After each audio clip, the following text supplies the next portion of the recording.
कृष्णाय श्रीमती नमो आचार्य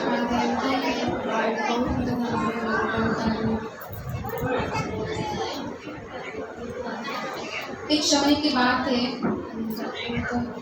2003 उस टाइप की कथा है। एक समय गुरु महाराज दीक्षा की आयोजन कर रहे थे। तो उस टाइम पे बाहर तो यज्ञ की व्यवस्था चल रहा था और अंदर गुरु महाराज और उनके साथ एक भक्त भी थे। इन दोनों मिलकर जो लोगों की दीक्षा के आयोजन किए गए हैं वो लोगों की लिस्ट देख रहे थे। उस टाइम पे एक माता जी आई, उन्होंने अपनी ड्यूटी पूरा करके उसके बाद आए, किचन में गए हैं और यज्ञ के लिए जो घी है वो थोड़ा गर्म करने के लिए कुछ करने के लिए गए थे। तो उस वक्त उनके हाथों में वो घी लग गई। फिर उन्होंने वो हाथ धोने के लिए बाहर गए हैं और कुछ कार्य भी करने के लिए गए थे।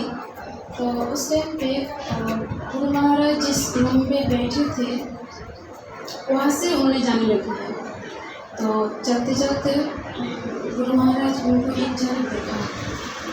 फिर चश्मा पहने हुए थे और उनको एक झलक देखा। फिर उन्होंने अपना कार्य करने लगे। तो माता जी को तब जा रहे थे बस निकलने, तो तब उनको रुकाया कि सुनो। तो माता जी तब रुके हैं।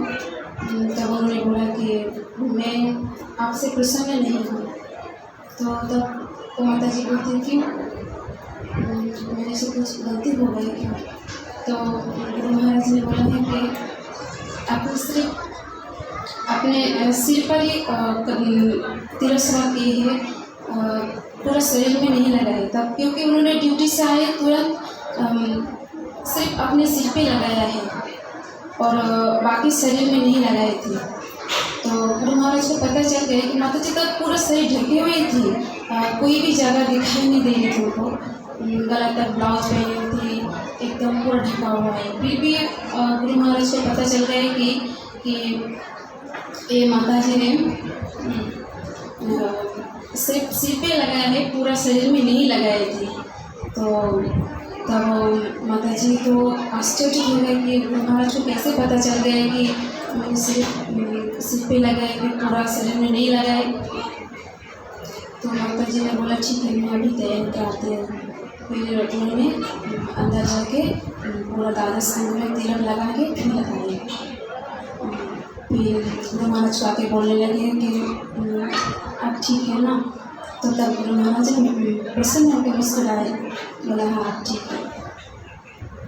तो हमें शिक्षा मिलती है कि गुरु महाराज अंतर्यामी हैं कि उन्होंने सिर्फ एक झलक देखने से पता चलता है कि इनके अंदर क्या चल रहा है, क्या कर रहे हैं, बोल सकते हैं उन्होंने। तो हमें भी ऐसा ही करना चाहिए।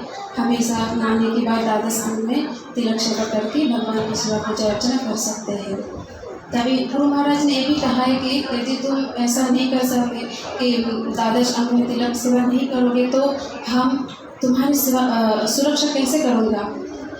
तो हमें भी ऐसा करना चाहिए, तभी जाके गुरु महाराज माता जी के आगे बैठे, पीछे जगह नहीं हो रहा है, तब जाके गुरु महाराज हमारी शिक्षा हरे कृष्ण।